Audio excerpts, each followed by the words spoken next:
What's your most memorable Dr. J move or story? Don't lie.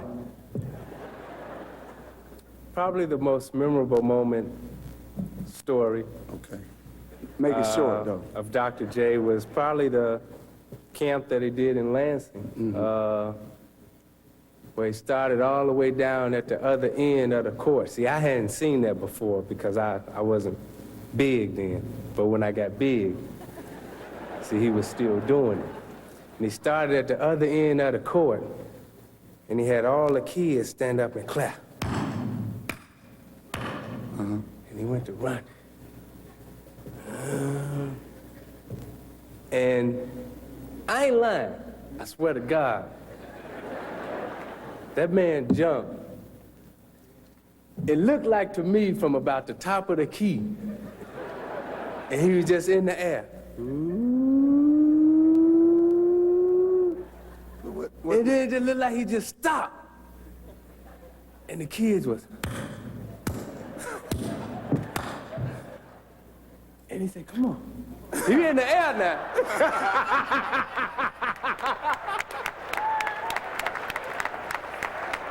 That's my story. Is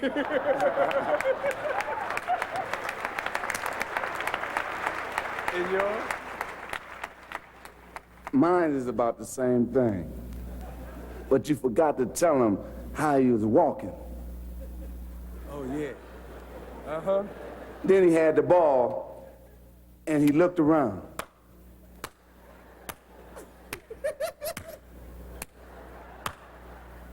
Then he had his watch on, so he checked the time.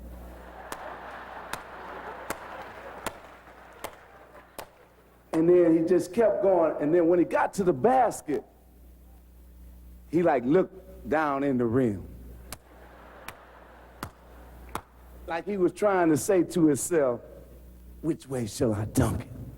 Yeah, yeah. He didn't know whether to bam it this way, come up under the hoop, bam it this way. Now he's still in the air. Now, he didn't know whether to spread his legs out wide. Not like Michael Jordan, stick his tongue out, though. But spread his legs out real wide and two-hand dunk it. So at the end, he messed us up. Remember, he didn't even dunk it. He just laid it over the rim, looked over the rim and laid it over like that. Yeah. That's the doctor. You know it. Making his 11th and final NBA All-Star appearance, one of the greatest players in the history of the game, from the Philadelphia 76ers, 6'7" guard, Julius Irving.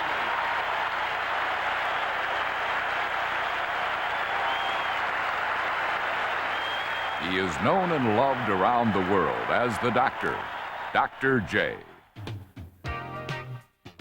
His sensational moves defied the laws of gravity and stretched the boundaries of the game, making him the greatest crowd pleaser and maybe even the greatest player in the history of basketball.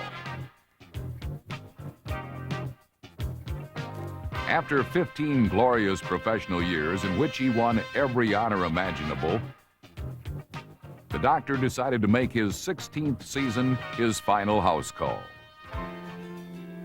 Julius Winfield Irving II was born and raised on Long Island, just outside New York City.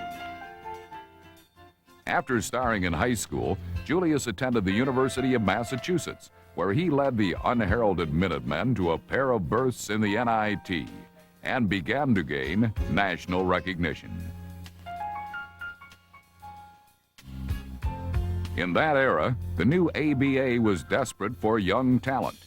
The Virginia Squires offered 20-year-old Irving a deal that was too good to pass up. That summer, playing in New York's Rucker League, Julius Irving blossomed into Dr. J.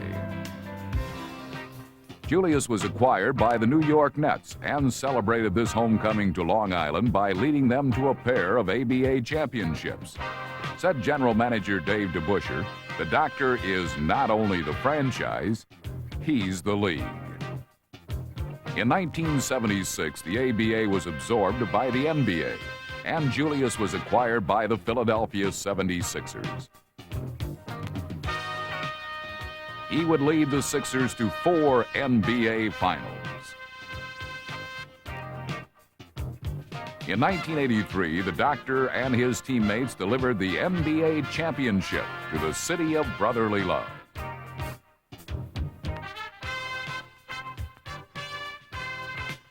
After 4 more outstanding seasons, Julius decided the 1986-1987 season would be his last.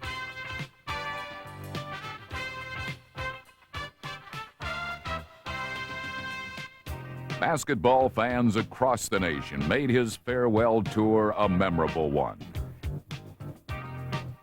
In his last regular season home game, Irving joined Wilt Chamberlain and Kareem Abdul-Jabbar as the only players to score 30,000 points in their careers.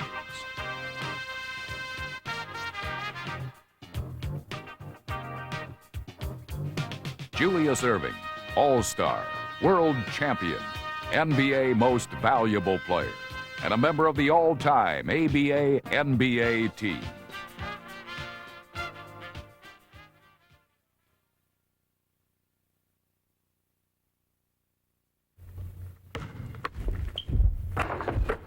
Hi, I'm Julius Irving, and I'm here to help each and every one of you improve your basic basketball skills. Of course, not everyone can be a professional basketball player, but I guarantee you can become a better player than you are now. In fact, chances are you can become even better than you think you can be. You've got to want to make it happen and be prepared to put in the effort. That's up to you. But it certainly helps if you know how to do it.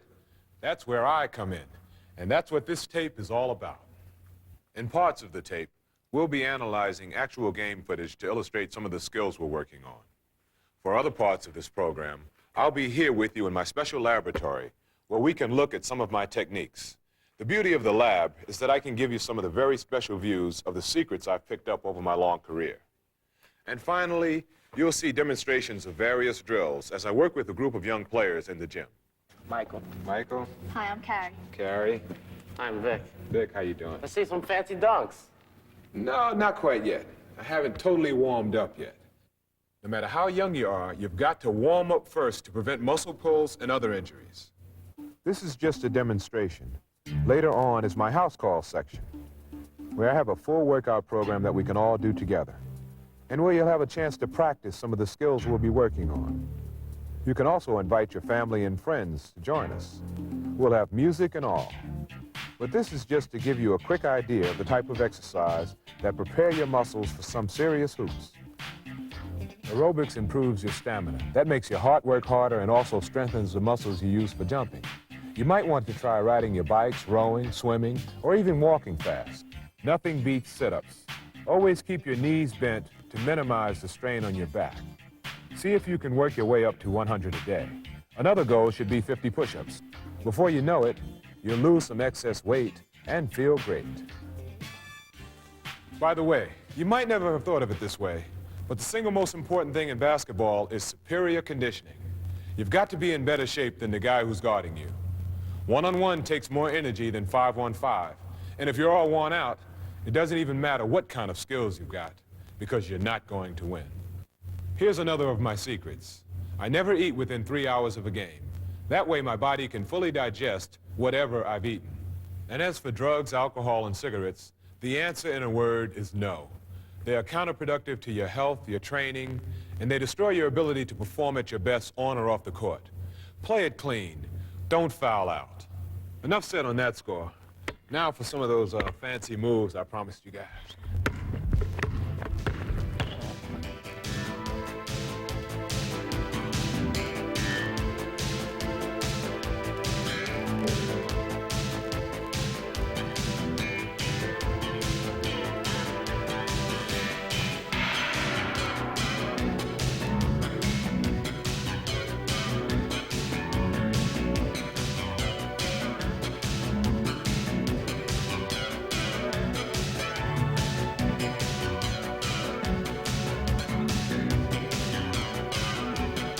If you don't believe in yourself, if you don't set goals and strive for them, you'll never make it happen. Now here's what I want you to do. Set up a little notebook. On top of the first page, write down your name, today's date, your height, and your weight. Go out to the court and test yourself in a number of areas. How high can you jump? Write down the result. Now next to it, keep charting your progress as you build your muscles and learn my special techniques. Soon you'll see your results go up and up. How far can you jump? Mark it down, and next to it, we'll also monitor your improvements in distance. Take 10 foul shots and see how many you make. Your goal should be perfection from the free throw line, 10 for 10. Among other things, nobody's trying to block your shot. I'm sure you've got the idea. Now do this for jump shots, layups from the right side, layups from the left side, reverse layups, and so on. Also, basketball requires that you be in top shape. Keep daily tabs on your training, your sit-ups and push-ups, your stretching, and your aerobics. Okay, when do we start hearing your secrets? Well, I already gave you the first one, and I know what you mean. But the next thing we're going to learn is the position of readiness. Take a comfortable stance with your feet spread apart, shoulder distance or better. Keep your head up and your butt down. Your knees bent, heels off the ground, and your hands away from your sides with your palms up.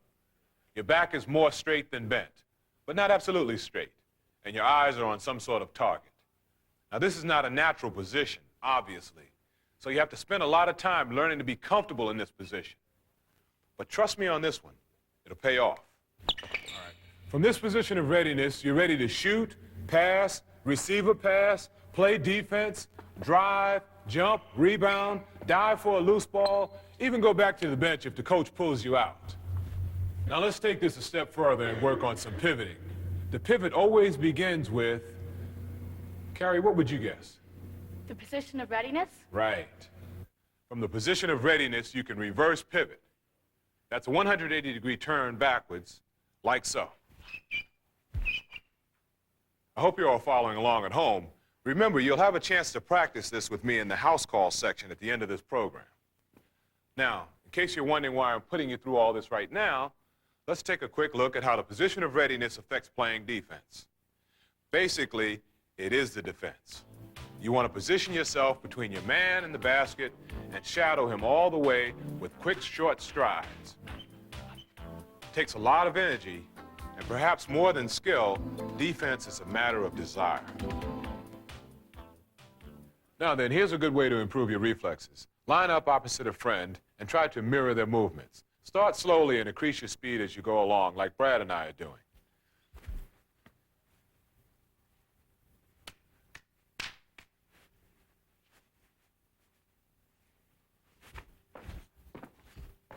A little slow. Stay with me.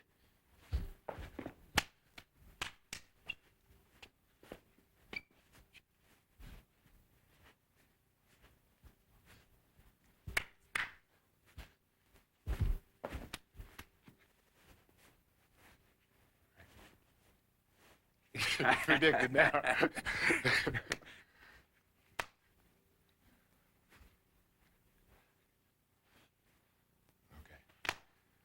All right, now that we've learned how to move properly on the ground, let's try to do something about our game in the air.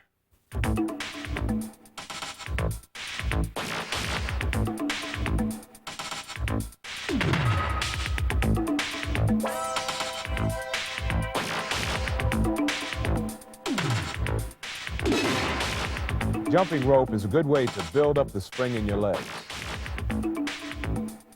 Toe raises are another great exercise, but that's only half the battle. The other part is timing, and that comes with proper technique. Here's an important drill that will help you achieve your goal.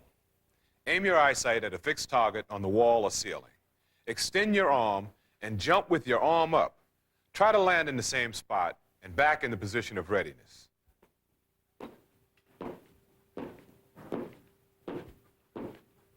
As you can see, Brad came back close to the same spot, but he really didn't get back into the position of readiness. Keep this up, and very quickly you'll notice the difference in your ability to block shots and grab rebounds. The keys to rebounding are, number 1, establishing position.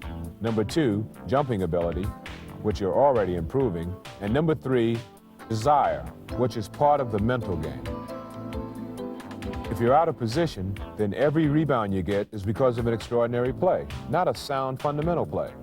Most rebounds, even in the pros, believe it or not, are taken below the rim, which means you don't have to jump through the roof. Now let's move on. Let's say you've taken a rebound or stolen a pass. Place a value on the ball. Consider it your reward for playing the type of good defense that wins ball games. Or think of it as a way of punishing the opponent by making him play the tough defense now against you. Okay, you've got the ball. What are you going to do with it to get it closer to the basket? Dribble? That's okay, but if you really want the ball to move up the court fast, pass it. There are lots of ways to pass the ball. Okay, there's the chest pass. Let's see the bounce pass. You use that around a defender. And then if you want to throw it far, you can use the baseball pass. Or the two hands over the head pass. Of course, there's the advanced fundamentals, such as the lob pass, or the give and go, or the backdoor play. There's no mystique about passing. The idea is simply to get the ball from point A to point B. Remember here, too, to start in the position of readiness. Sight your target. If he's moving, then track him. Imagine in your mind that you're making a connection. Think of your hands in his hands. Step into the motion and snap your wrist. Follow through. Just keep in mind that before you try to make passes like Isaiah Thomas or Larry Bird, be sure that somebody can catch the ball. Otherwise, what good is the pass? In sports, we have what's known as the KISS principle. It stands for keep it simple, stupid. The idea of the pass or the shot, which we're coming to, is not to show off, but to connect. Our point is to make yourselves into results-oriented players, not effects-oriented players. Leave the special effects to the singers and the dancers. Athletes should do things for results. And believe me, if you do things well enough, you'll also have the effects.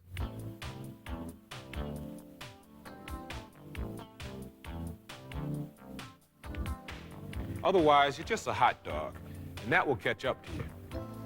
And with that in mind, let's move one step closer to the actual shooting by taking a look at the right ways to handle the ball. When you're in traffic, you want to dribble the ball as close to the ground as possible in a low dribble. When you want to cover the length of the court or run with the ball, you use the high dribble. Use the last two joints of your hand to dribble with. This will give you fingertip control. Your palm should be more spread than tight. The hand open. Use a wrist motion, bending at the elbow. On the high dribble, use more of the arm. The ball should never be more than 1 foot away from the body as you dribble it straight up and down. Remember those push-ups we showed you before? They'll do wonders for your wrists, and that will help you control the ball better. Wrist curls are another good exercise for better dribbling. And a simple but great trick is to squeeze a small rubber ball. This will strengthen your wrists. Keep one in your pocket. Squeeze while you read or watch TV. But the greatest form of practice is simply the art of dribbling. And the most important thing when you're practicing is not to look at the ball. That way you can see what's happening on the court and use it to your best advantage. A good way to practice is to dribble with your eyes closed. Dribble side to side, forward and back, all with your eyes closed. By doing this, you train yourself to just feel where the ball is. And that's the real secret of making things happen from the dribble. Now, there's one particular dribbling move that I want to talk to you about, dribbling through your legs. You use this when you want to protect the ball from a defender who's poking his hands in to try and get it. The secret lies not in moving your hands with the ball. The secret is to move your feet, either by stepping over the ball this way or by turning at an angle and hopping over it like this. In any event, it's not as difficult as it looks, and I still consider it more of a fundamental move and not so much showing off, provided you use it when it's appropriate.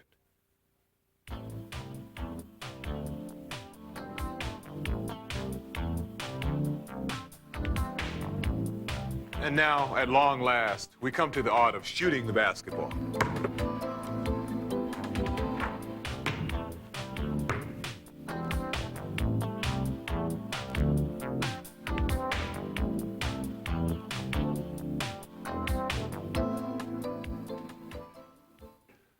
Always start with layups. Even the pros do this to warm up. You'll build your confidence, and if you're not near perfect from in close, you'll never have a decent percentage from farther out. Be sure you jump off the opposite foot from your shooting hand. So if you're right-handed, you jump off your left foot. It's really pretty natural. When you're on the court, just walk up to the basket and try this for yourself. Stand comfortably with the ball in your shooting hand and the same leg raised. Then jump off the opposite foot as you bank the ball into the basket. Here are a couple of special suggestions to help you increase your percentages. Keep your hand behind the ball. Flick and flop. That is, when you release, do it with a flicking type motion and follow through with your wrist flopping forward like this. The ball rolls off your fingers with backspin. That's what having touch means. The backspin softens the shot, so if you hit the rim, the ball is more likely to bounce off gently and into the basket. The last tip is to aim your shot with some arch so that it can drop into the basket from above. And you want to do this whether or not you're using the backboard. The reason arch is so important for all your shots, by the way, and not just layups, is because, believe it or not, the diameter of the rim is twice the size of a basketball. You have quite a good margin for error if your shot is falling down into the basket. As they say, never up, never in. When you practice layups, see how many consecutive times you can hit coming from the left side with your left hand and from the right side with your right hand. You need to be able to use both hands. Go for 60 seconds non-stop. Your goal here, and it's very realistic, is literally perfection. That is, no misses. Once you've got this under control, here's an added variation. Go underneath on one side and come up on the other side with the opposite hand, or with the same hand. Let's take a quick time out here and watch my teammate, Maurice Cheeks, do this.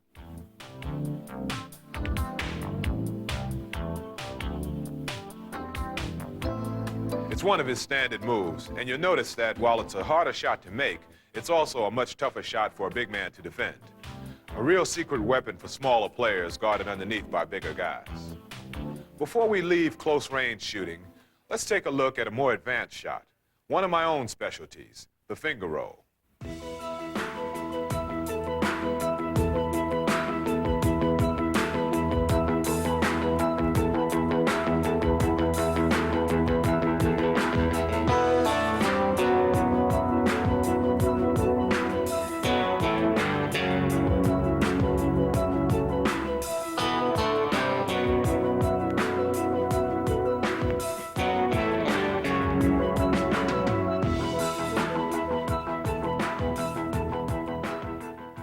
It helps, of course, to have big hands like I do, but the important point is that the finger roll is a bit opposite of most conventional shots.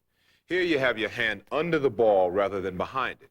Your wrist is cocked, but you snap the ball upward and release. With the finger roll, you aim for the front of the rim. That's because you're snapping the ball almost straight up.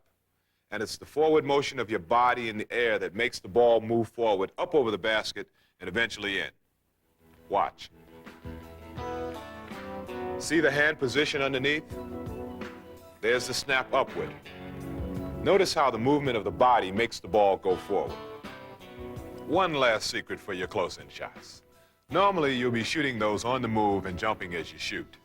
You might not have realized that the higher you jump, the more control you lose over your body. It's not always smart to jump as high as you can. Compromise a bit on the height of your jump in favor of control. You'll make a lot more of those seemingly easy shots that you feel silly missing. All right, let's move to jump shooting. This has become the main weapon in modern basketball. Let's break the shot down. Here are the fundamentals. You want fingertip control with the fingers spread comfortably.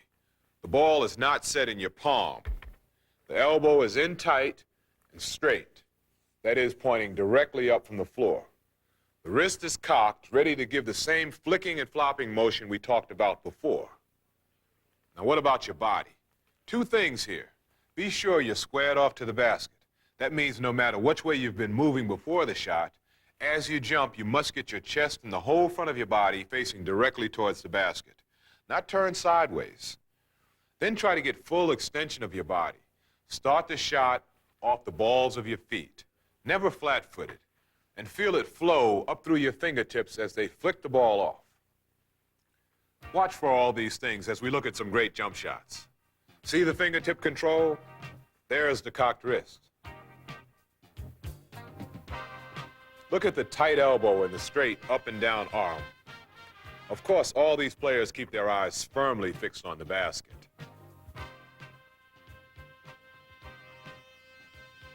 See the way the body is fully extended? Notice the perfectly squared off position. Nice arch on that shot.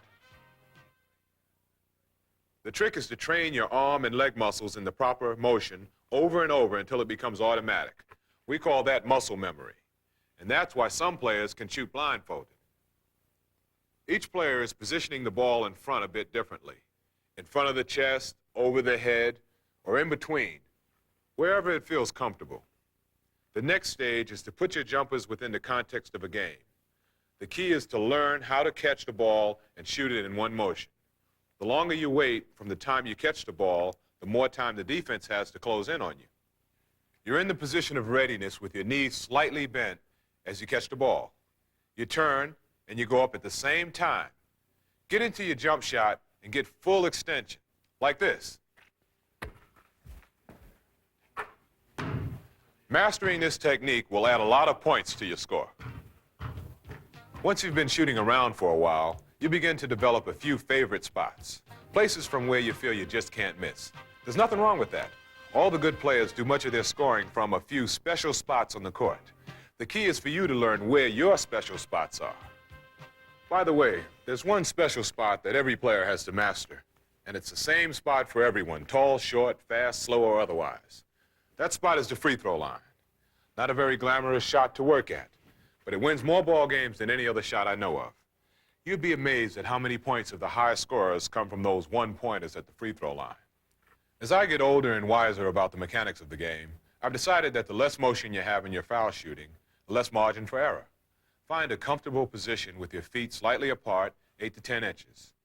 Use your non-shooting hand to support the ball and bring it up into the shooting position. Visually, line up the ball with the center of the basket. Cock it back and let it go. This is the push shot, the easiest and simplest foul shot. Remember that all the points we talked about for other shots apply here. Fingertip control, keep the elbow tight and straight. The wrist flicks and flops forward to give the ball backspin. The shot starts with a bend of the knees so that you can then extend all the way up through your body. Make sure you arch the ball up over the front rim. A smooth follow-through is most important.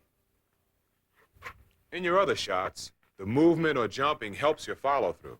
But in the free throw, you're planted on the ground, so you have to pay a lot more attention to be sure of a smooth follow-through. To highlight one last secret for foul shooting, think about the free throw percentage of many pros. Almost all of them should be good enough to shoot at least 85 to 90% from the line. After all, they shoot well over 50% from the floor with people hanging all over them. Yet very few hit 80% of their free throws. This is because the real secret of free throws is mental. The game and the action stops, and you have a lot of time to think about the crowd noise, your injuries, fatigue, the score, the time left, the pressure on you. It's very hard to just tell your mind to stop thinking and not worry. The trick is to figure out what to think about that will help. First, take a couple of deep breaths. That helps you relax. Then I suggest before you shoot, you imagine your shot. See yourself shooting in your mind's eye. Imagine the path of the ball as it arcs into the basket. Work on your free throws every day and chart your progress in your notebook. In fact, you should keep track of your improvement for all the types of shots we've discussed.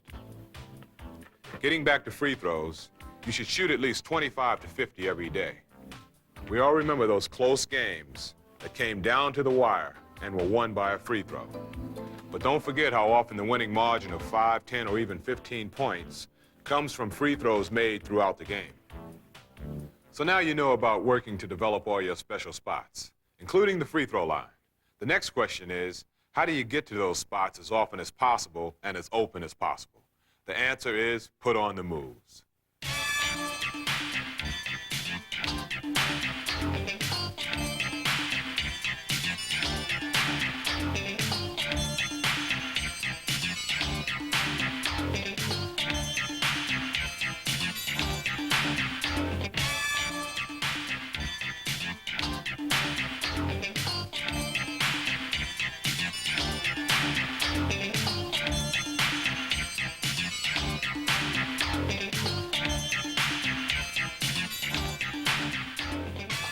Moves in basketball are all based on making quick changes.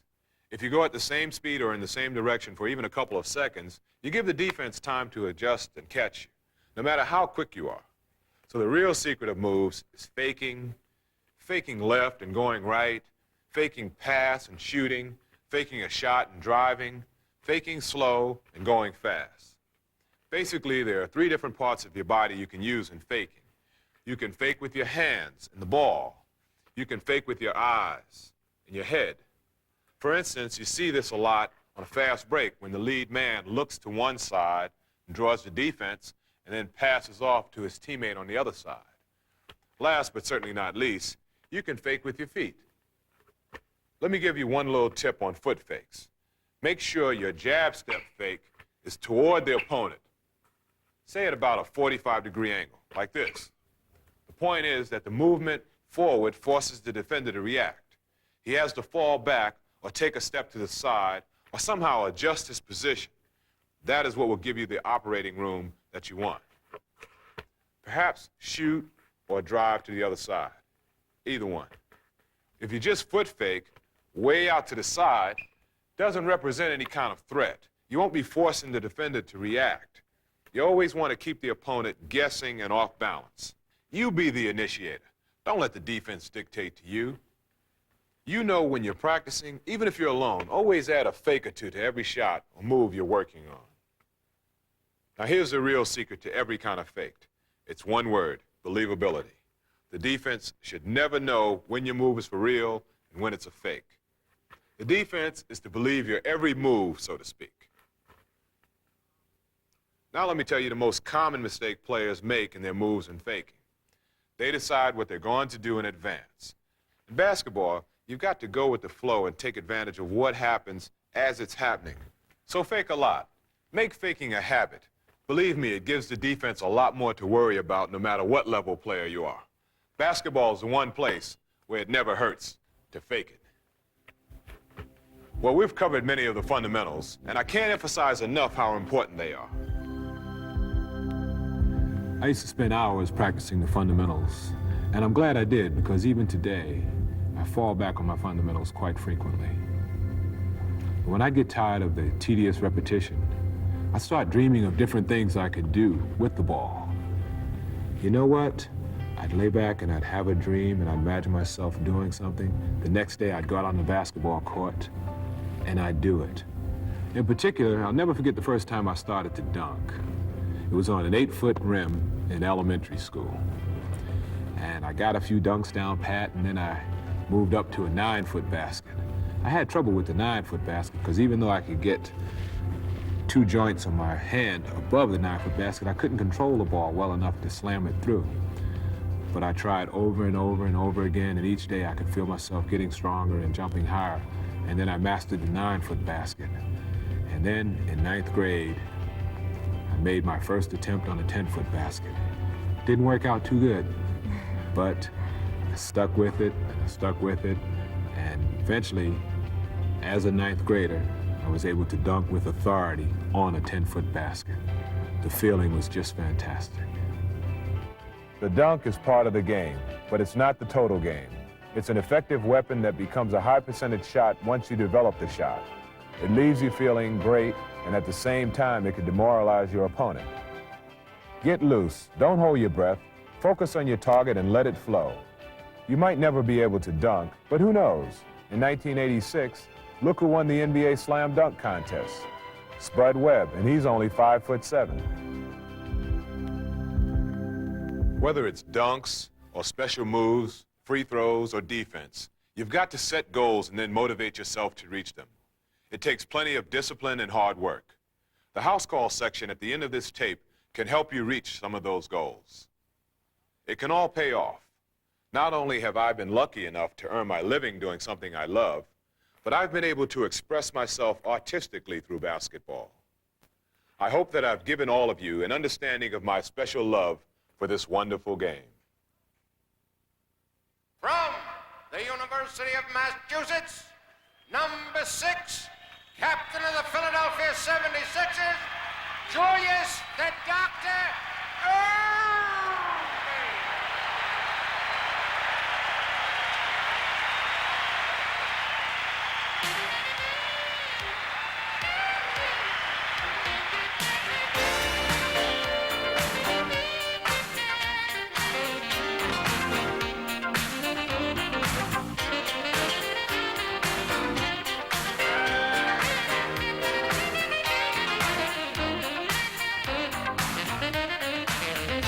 But there's no place like home, and I know that now.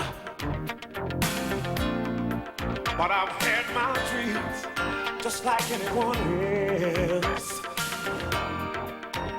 No regrets, no complaining, just memories of home.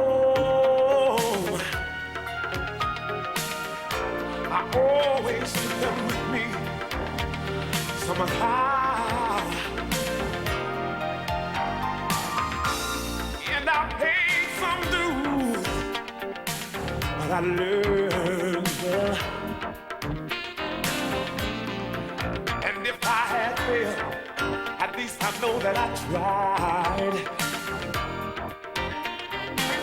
Although I lived in the fast lane, my dreams have never died.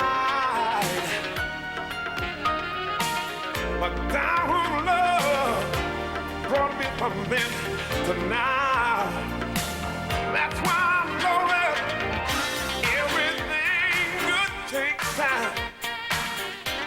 Everything on your mind, like an aging wine. Everything good takes time.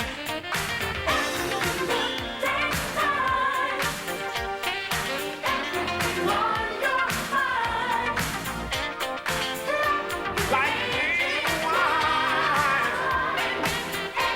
Everything good takes time.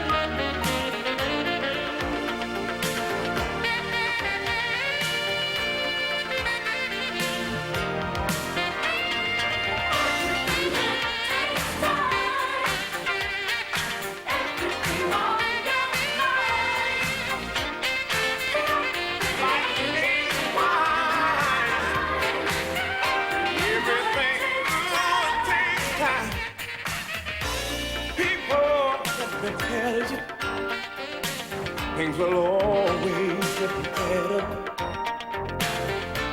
Those classic dreams become real if you wait long enough. 'Cause when the going gets tough, the tough get go. Confidence becomes your home. Through time, I guess I've always known. Always known that everything good takes time. Everything that's on your mind, like aging wine. Everything good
Let me briefly explain what this special house call section is about. What I've done is assembled a bunch of things we can do together. First, we start off with some warm-up exercises. Then we move on to other kinds of calisthenics, for flexibility, for aerobic conditioning, for strength.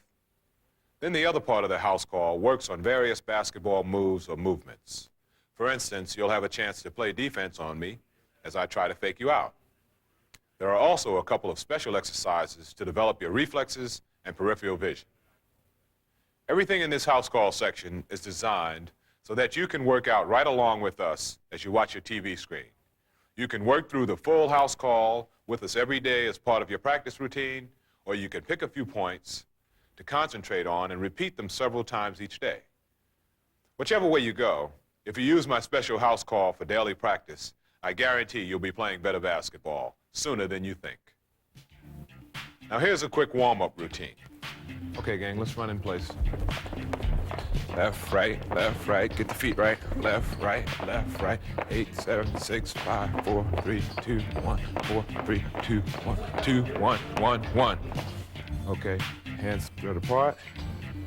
To the right first, 8 count. 1, 2, 3, 4, 5, 6, 7, 8. 3, 4, 5, 6, 7, 8. 1, 2, 3, 4, 1, 2, 3, 4, 1, 2, 1, 2, 1, 1, and stop. Right arm up, and over to your left. 1, 2, 3, 4, 5, 6, 7, 8. 1, 2, 3, 4, 5, 6, 7, 8. 1, 2, 3, 4. 1, 2, 3, 4. 1, 2, 1, 2, 1, 2, and stop.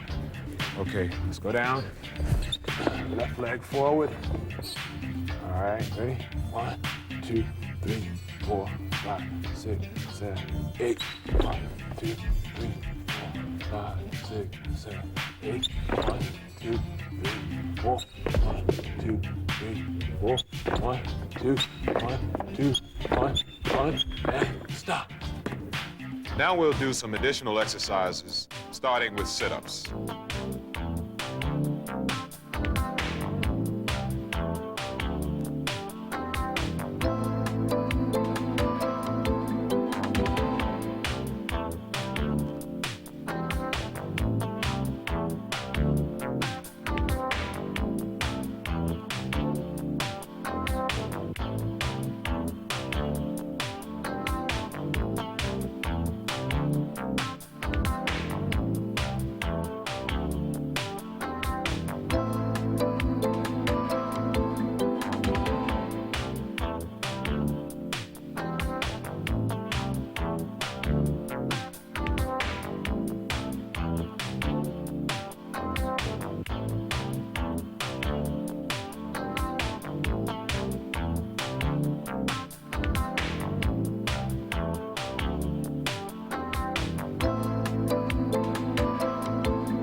Do push-ups for upper body strength.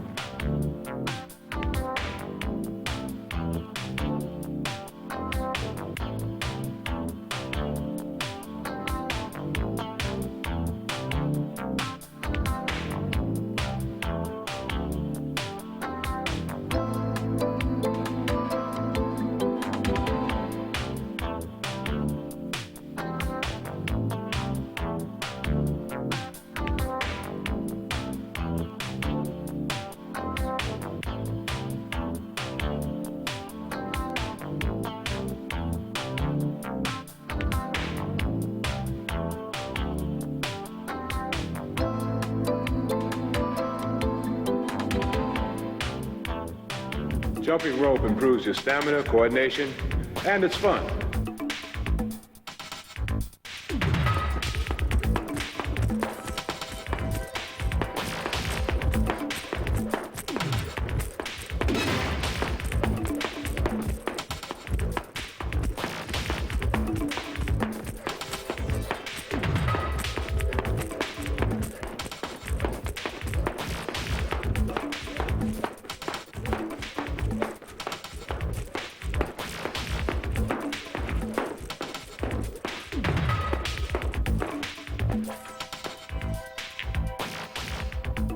Wrist curls are another good exercise.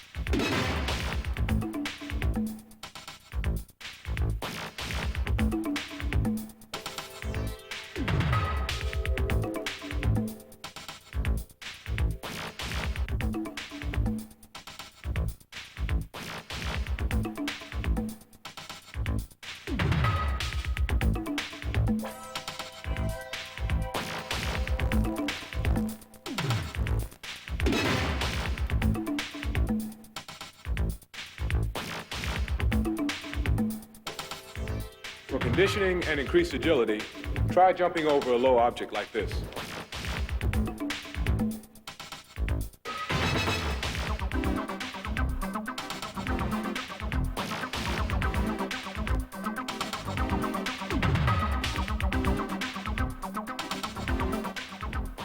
Now let's work on basketball movements.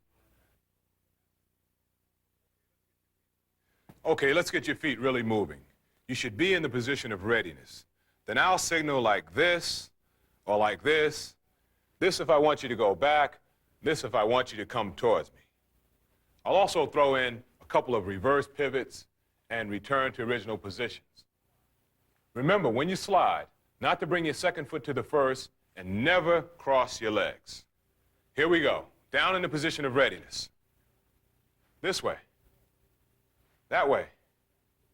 All right, forward. All right, go back. Reverse pivot. And back. That way. Forward. Back. Forward. This way. Reverse pivot. And back. This way. Back. This way. Come forward. Reverse pivot, and back. This way, that way, back, that way, back. Come forward, back, this way, that way, this way, and relax. To do this next exercise, you really should use a basketball, although you could use a tennis ball or a smaller ball in a pinch. All you do is flip the ball from hand to hand like this, and keep moving your hands further apart. This is also a good exercise for your peripheral vision.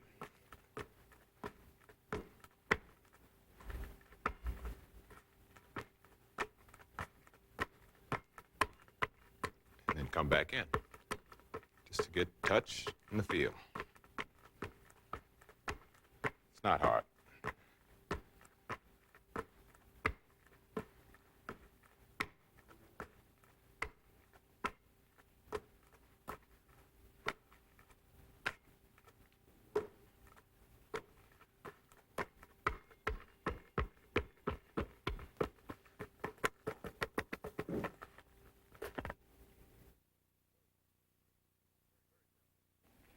Very simply, peripheral vision is seeing what's going on out of the corners of your eyes on your right and left as you look straight ahead.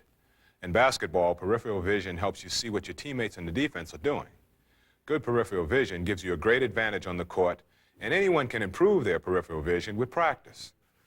Just grab a tennis ball or any small ball and throw it up in front of you. Catch it like this. Now keep watching me. Don't turn your head. Keep your eyes focused on my face. Keep tossing the ball up and move your hand further and further out of the side as you see me do. See how far out to the side you can go without dropping the ball. It was pretty far before I dropped it. All right, let's start with the right hand. Okay, here we go, follow me. Now we'll do the same thing with the left hand. All right. For you really sharp-eyed players, let's try it with one ball in each hand. All right, further, further. That was pretty far before they dropped. That's about my range right there. Now, you're going to play defense as I put some fakes on you. Stand about 4 or 5 feet directly in front of your TV. This works a bit better if your TV is sitting on a table or a stand so that the picture's about shoulder level. As I fake, you respond by moving your feet. Remember, don't move directly sideways. Move backwards at an angle as you react to my fakes. See if you can be in the right place to stop me when I finally drive or shoot.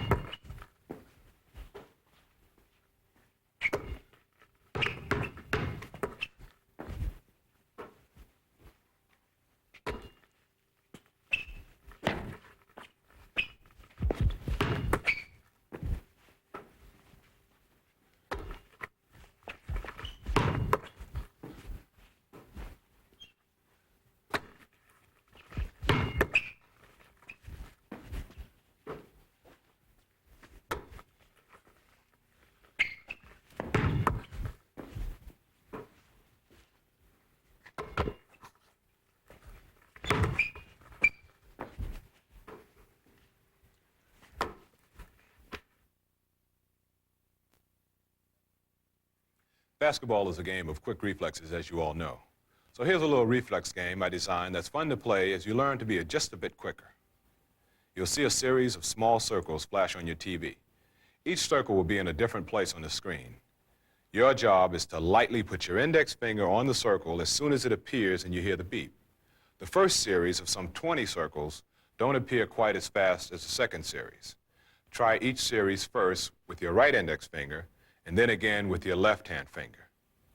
Then, if you want to try alternating hands using the right hand for the first circle and the left hand for the next one, and so on.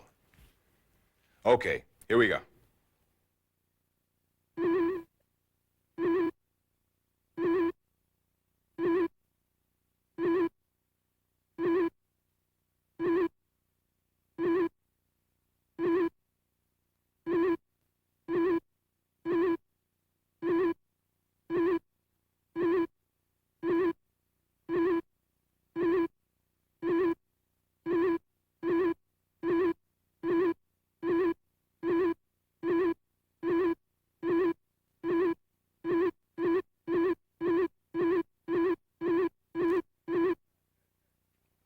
That's it. My house call is over. But I'll be here again tomorrow or whenever you need me. Kareem Abdul-Jabbar will have a special presentation. This is his last regular season appearance here, and we'd like for all of you to join us in expressing some appreciation for this man.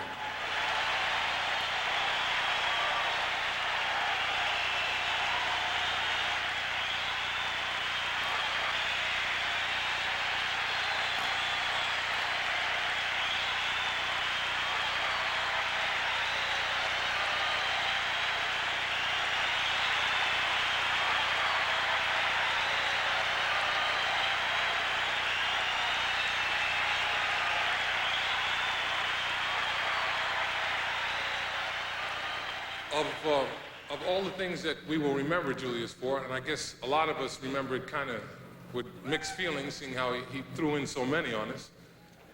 But even when he was putting the nails in our coffin, we had to admire this man's athletic ability, and above and beyond all of that, the man's class. And he showed it all the time.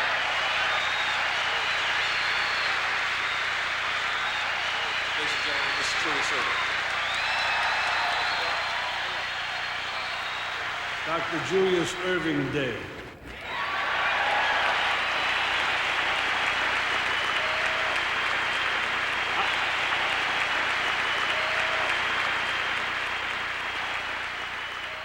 I'd like to present you with this clock, which I hope you'll cherish. Thanks for being so great.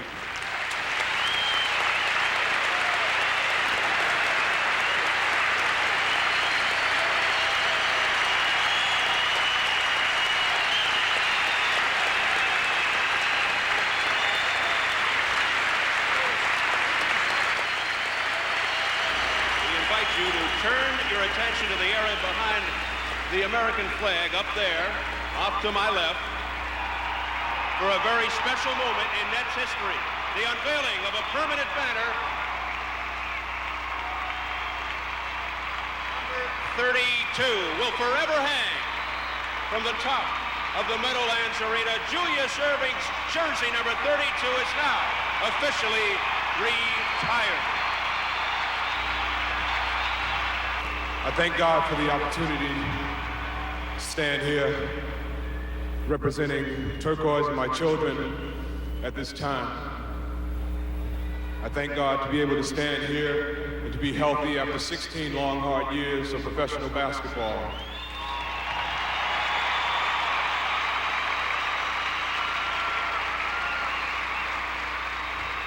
Welcome, the Irving family of Philadelphia, Pennsylvania.